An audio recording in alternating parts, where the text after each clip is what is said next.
Here we are. Hello, Ron. Are we still in New York? Yeah, we're riding the rails over to Staten Island. Okay. We Yes. were in Coney Island. Now we're in Staten Island. We're doing all the islands now. Yeah, we're doing Staten Island.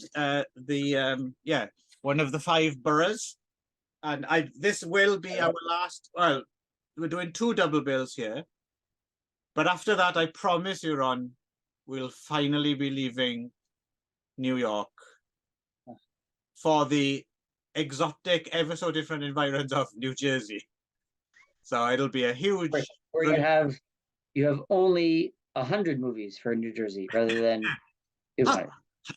How did you know, Ron? You've been looking at my list. So anyway, here we are, Staten Island double bill, and more specifically, Andy Milligan in Staten Island double bill. Were you familiar with the work of Andy Milligan? Not really. I always get him confused with Billy Milligan. Who's Billy Milligan? Which is really confusing and really kind of embarrassing to say.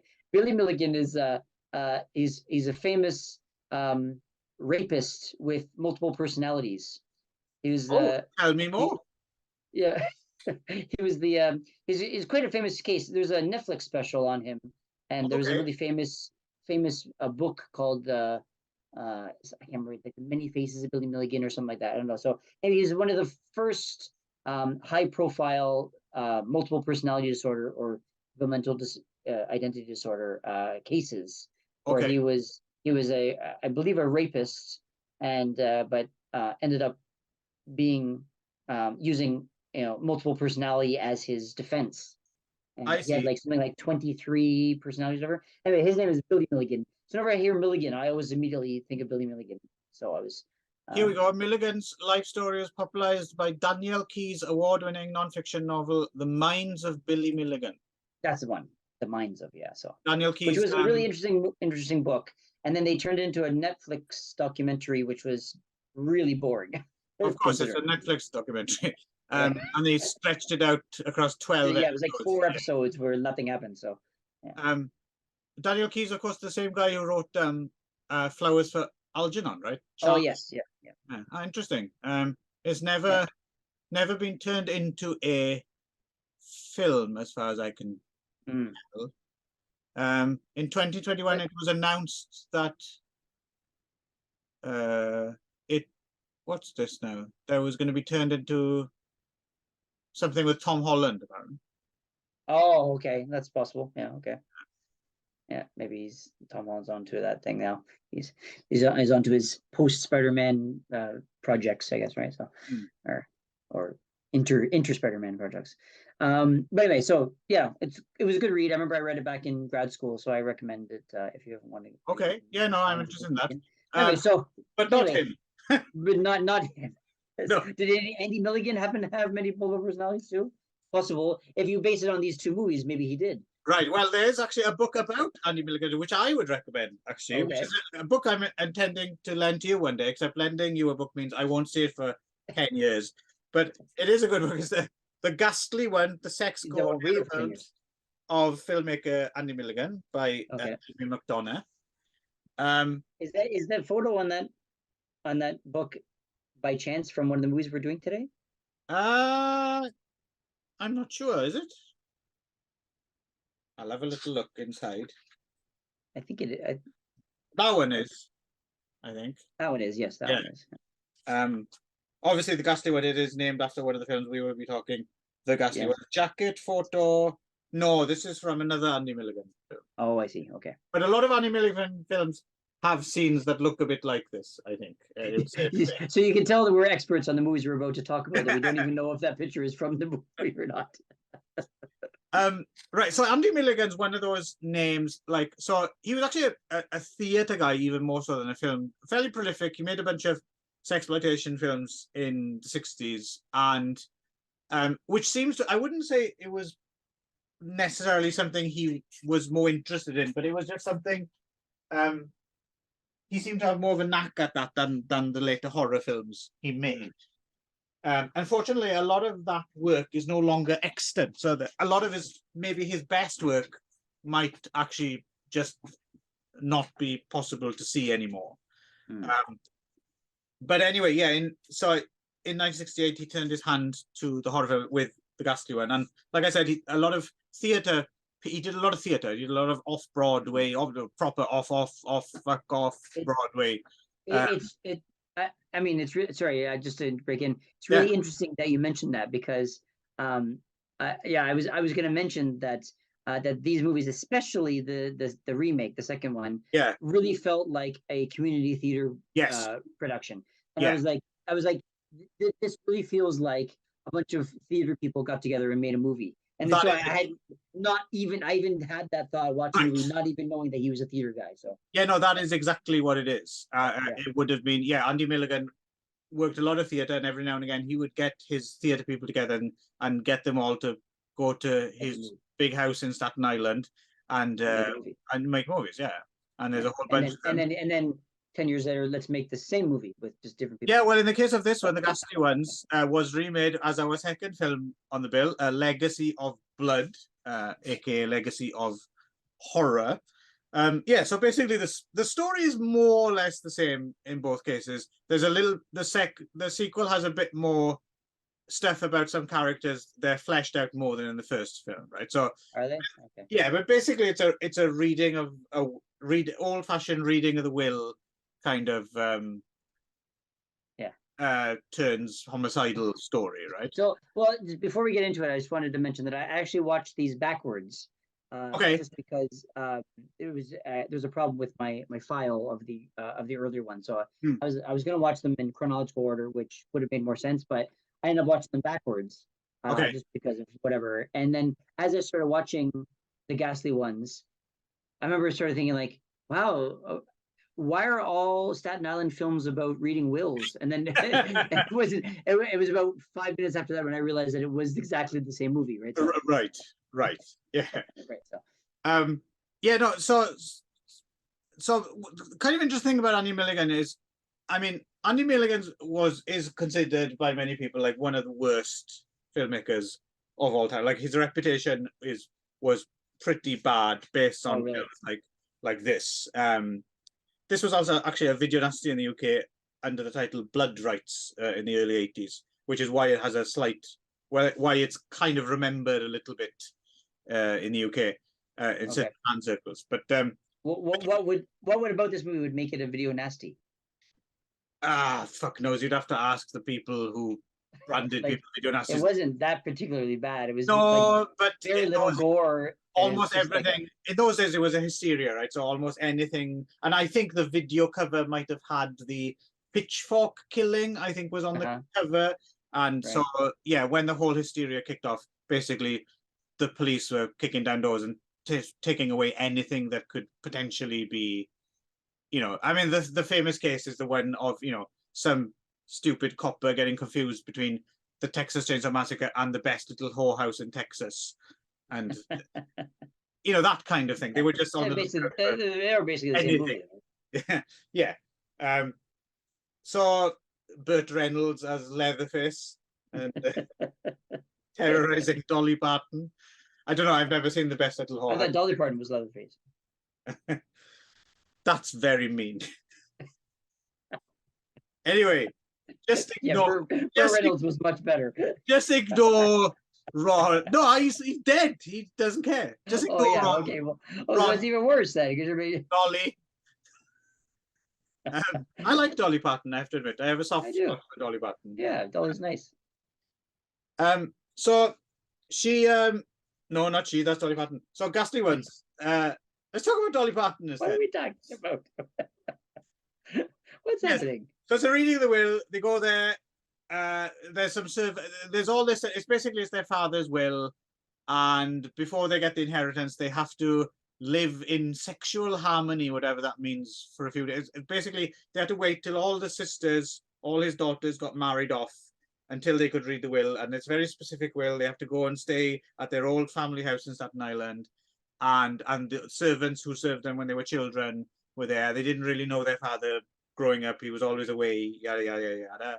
And things start happening, like a rabbit ends up, cut open in someone's bed, and all these ominous things happen. And the servants are a couple of sisters, and well, I'm going to use the word retarded just because the filmmakers have made the retarded character basically super retarded, right? Like, it's not a, you wouldn't say it's a sensitive portrait of a man dealing with mental disability, right? It's full on tard is what it is, basically, right? With the first one they actually gave him like buck teeth or like they're like fang teeth or something, right? Yeah. So when I'm using, in this instance at least, when I'm using insensitive terminology, it's actually a reflection of the character as portrayed in the film, right? So, and then eventually people start dying, kind of some of the kind of gory deaths. Someone's like sawn in half and a pitchfork in the by today's standards, it's it's nothing. There's a couple kind of death scenes, right? It's only noted. One guy gets hung, one hangs himself in the kind of the It's only notable in so much. I think it was Joe Dante actually who said this when he was reviewing films before he became a filmmaker. I think he might have reviewed this in his the column he used to have when he used to review things he went to see in grindhouses and stuff. And I think it was him who said something along the lines of, it looks like it was the film had been cleaned in a dirty wash tub and edited in hell or something like so. The one thing it's got going for it, if anything at all, if you're grasping at straws, is it does look kind of it looks very grotty. Grotty, and some of the gore is, it's not realistic, but it's very unwholesome looking. And when you have the hunchback character like chowing down on like a dead rabbit, and it's obviously like a real dead rabbit, and apparently had been there for a while and just stank. And apparently, because Hal Borski, the guy who plays that character, did you listen to the commentary track at all? No. Very funny commentary track. I recommend listening. It's Frank Henenlotter talking. Oh, okay. Yeah. And he explains that does he have something to do with this movie? No, he's just a fan, I guess, of Andy Milligan in general. It's a very Frank Henenlotter-y type of film, right, to be a fan of, right?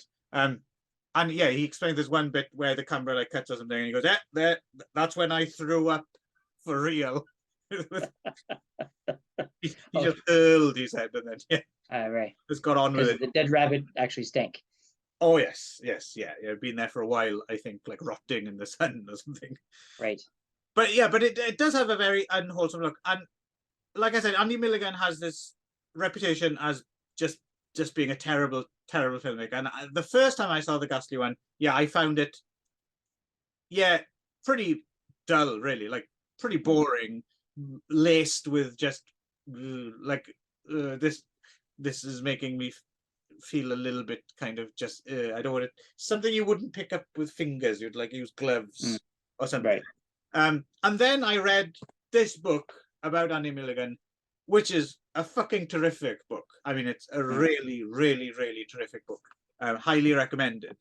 And then I thought, and all his films, what you learn is that all his films are deeply, deeply personal. Even these horror films that he wasn't really necessarily that. I think he was more interested in his theatre work. But they all have this there's a phrase Jimmy McDonough uses, like something like, if you scratch the surface of all his films, a very deep-seated personal poison seeps out of every frame, right? And the more Andy Milligan films you see the same kind of actors again and again, the same props. You can even hear Andy Milligan's voice sometimes, like prompting the actors, and there's just really? So they're all of a piece, right? So they're not any good, but they're just deeply personal films. So after reading the book, I thought I'd come back to Andy Milligan and try again, and it's still a shit boring film, really, to be honest. But I will watch more Milligan because he's made other films that are kind of more interesting as well. And it is fascinating if you think of them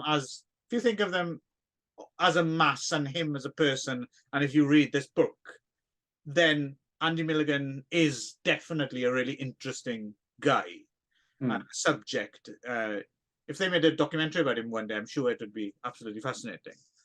But that doesn't mean it makes the films any better. And unless I mean, I'm gonna, God strike me down. I obviously believe in him, but strike me down dead now if I'm wrong. If Ron's about to say, you know what, Clive, I fucking loved this film, and Andy Milligan is my new favorite filmmaker. That's not about to happen, is it, Ron? Well, no, but Okay. Oh, okay.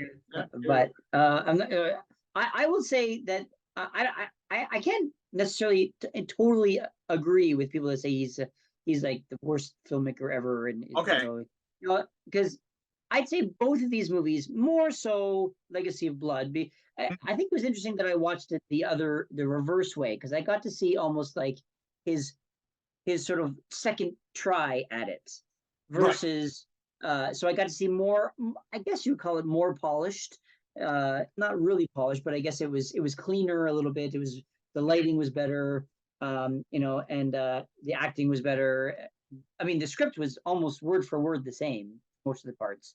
And Right. And then watching the Ghastly ones second, I got to see almost like where it came from. So it was kind of an interesting way that I watched it that way.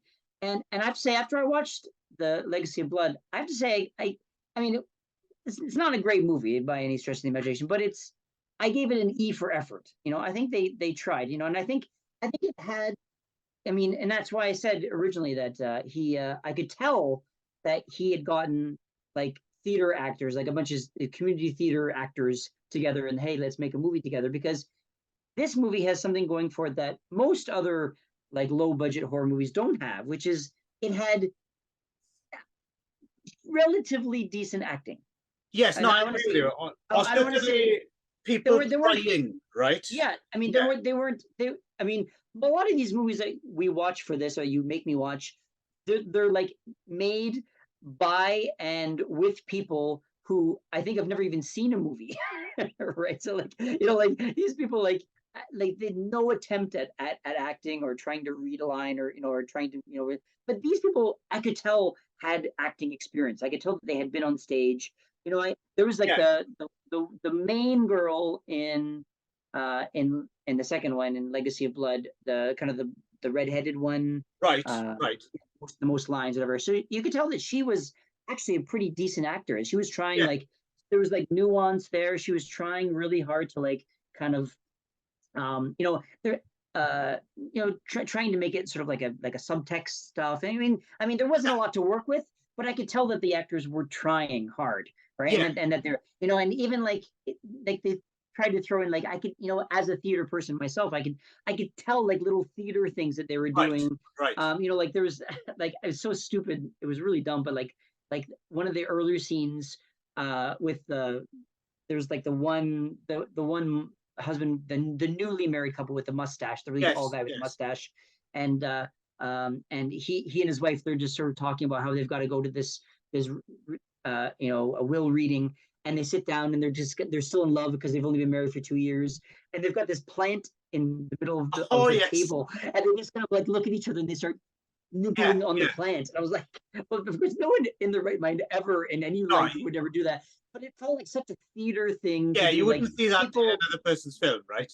No. But it felt like you wouldn't see that in a normal kind of like low budget horror film, because they wouldn't even think to do something like that. But you can tell that these are people who have done like comedies on stage and were trying like little things to kind of like that were trying to make. And so I could tell it was. I mean, it was dumb, but it sort of like it added like, oh, I can kind of see what they're trying with this. Yeah, it was more of an effort than many other movies make, I think. So it's been rehearsed beyond just blocking, right? Yeah. Like, I could work to the material. Yeah, like there was work there done, you know, and I could tell that watching them, I could tell that, you know, like I could even see the rehearsals of these people getting together and working with this movie, and think about, oh, well, you know, what is this person's motivation? And they're talking, you know, the stuff, conversations that I'm sure never happened with most of these other movies that we watch. But the thing is, that in a way, you're right. I agree with you. You can sell it. It shows more ambition, but in a way, it works to the film's detriment in a way, because that's not what people who go and see a film called The Ghastly Ones Alive Right. want to see. They want to see of course. gore and horror and stuff, and that stuff isn't really done necessarily. That it's not Yeah. awful, So but it's the thing just, is that the punctuated, story's isn't it? pretty Like, dumb, and also whenever they cut to the sometimes they cut to like the more of the action sequence, and it's like 10 seconds, and it's like a really choppy cut back to the right. So you can tell that it was almost like they didn't want to do that. They wanted to make like a comedy or drama movie, but it was almost like they were forced. Oh yeah, let's add some horror. Add some horror elements in it because maybe you can market it better or something. Exactly. I think that's exactly it. And also compounding that as well is even more ambitious. Like, why make your fucking low budget horror film a period piece? Like, and you have to deal with all the. And to be fair, there's so many bad choices here, but it might have been just because they happen to have these costumes in their local theater, and like, hey, let's make a movie with these costumes, right? You know, like it felt like that. You know what I mean? I think like, Legacy of Horror does pull it off in Legacy of Blood pulls it off better in that way. The Ghastly one seemed to have a few more glaring anachronisms. Just Legacy of Blood had them as well, but it seemed to be a bit like he'd chosen his locations well enough so you could that could potentially be whenever this is set, late 19th century or something. A few not so much, like you could tell some of the shots are like deliberately there are these weird oblique angles, so you don't see anything, but in itself I find that interesting, and some of his compositions inside the house as well I quite like it. It's got this weird kind of these Dutch angles and things, which are because I you know, you always know that like if the oblique the angle's off, it that something is wrong in the world. You know, it's sort of it's almost like he had gone to sort of film school for a year, or he took a class and he learned a couple things and decided to remake his movie with a couple extra tricks that he learned. You know, so I thought that was so I think it's kind of unfair to call him like the worst movie ever. Well, I'm happy to hear you say that because I agree with you. Because I think he was, I gave an E for effort. I thought they were really trying, and I thought they tried more than most of these movies do. So, which seemed to just kind of like, hey, we got a camera, let's do something. So I thought, so good for them. I was like, if I was going to get together with my theater friends and make a movie, it would probably be something similar to this, which is unfortunately, right? But the thing is that I could see where they were coming from and what they were trying for, and I think they did their best. I thought considering. So I was a lot more Legacy, especially Legacy. That's the thing. When I went back, when I went back to the Ghastly Ones, it was more kind of a slog, and also because I was like, wait, this is just the same fucking. I gotta watch this again, and the acting wasn't quite as good as it was in the first one, or rather the second one, the first one that I watched. If you didn't know, if you had no knowledge of Ghastly Ones at all, I think Legacy of Blood, you'd think, okay, it was a try. They did their best. It was okay. Yeah. So I thought it was. I mean, after I finished Legacy of Blood, I was like, that wasn't bad. I mean, it was. I mean, I've seen worse on this podcast. I've seen worse, right? Yeah, and I'm sure I will see worse as well. Don't worry, Ron. I've got some lined up. Yes, I'm sure you do. But I was like, it wasn't horrible. Like it was like because I felt like I was almost a part of. I felt for these people because I could, as actors, and as filmmakers, because I could feel, I could see the work that they were putting in more than most other movies of this ilk. So anyway, so that's why I think that's kind of unfair to Andy Milligan. Yeah, no, I'm glad to hear you say that. I'm glad I'm an atheist and I don't believe in God, so I'm not going to be struck down because you were much fairer to Andy Milligan than I might necessarily, because you haven't read this book, so you're just coming cold, right? In which case, I think you would actually find this book very, very interesting because if you're willing to lend it to me for another 15 years, I'll sure. I've read it a few times, so I remember most of it, but but no, worth mentioning, Andy Milligan makes a little cameo appearance in Legacy of Blood. That he's the, that weird bit where the mailman comes and he steals something. He just gets something. Yeah, okay. That's Andy Milligan. But those like little bits are like things that you throw into your theater.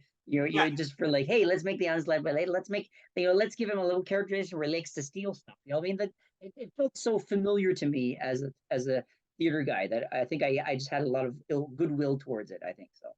Yeah, no, I agree. I totally see that, especially because you saw Legacy film, which probably is good in a way that you did see it. Yes, I think if I'd seen it the other way around, I think I just would have been, fuck's oh, I don't sake. want to fucking Yeah. watch this movie again, Yeah, right? yeah. So I think it was glad. I'm glad that I watched it this way because I think it made me more open to the second, to at least to Yeah. Legacy of Blood. Yeah, good. So yeah, that turned out well, I think. Yeah. To do it that way round. Happy accident. Yes. So there we go. You might try another Andy Milligan film. Yeah, Maybe, maybe we'll see. Does he only film in Staten Island? No, he's done something because towards the end of his life, because sadly he died of AIDS. But towards the end of his life, he went to the West Coast and he made a couple of films. Oh, well, maybe we'll visit him when we get to California or something. Well, this is what I'm thinking. Seeing as you didn't totally hate it, then there's a good. Well, that doesn't mean that. Usually, if I hate something, you just want to watch more of them, right? So. How true, and also very Milligan of me in a way as well. Actually, if you read more about him, but we don't have time for that today. But you never know; we might go further into Milligan when we go over to the other side, and that's not the dark side. I mean, California. Yeah. Right. Right. Until so we'll be back in Staten Island. So we'll be cooling our heels for two quite different films. Actually, a different look at Staten Island next time. We'll be looking at the Forced Entry remake, which I think it is. It's not porno though. It's not porno. I think the thing is I've never seen it, and I've heard it referred to as a Forced Entry remake, but I'm not entirely sure if that's true or official. Or it's also known as The Last Victim, and a film I think you might be quite interested in, Combat Shock. Combat Shock. Okay. Yeah. So until then. All right. Take care. We have been your intrepid state-by-state regional horror enthusiasts, Clive and Ron. See ya. Stay away from dead rabbits.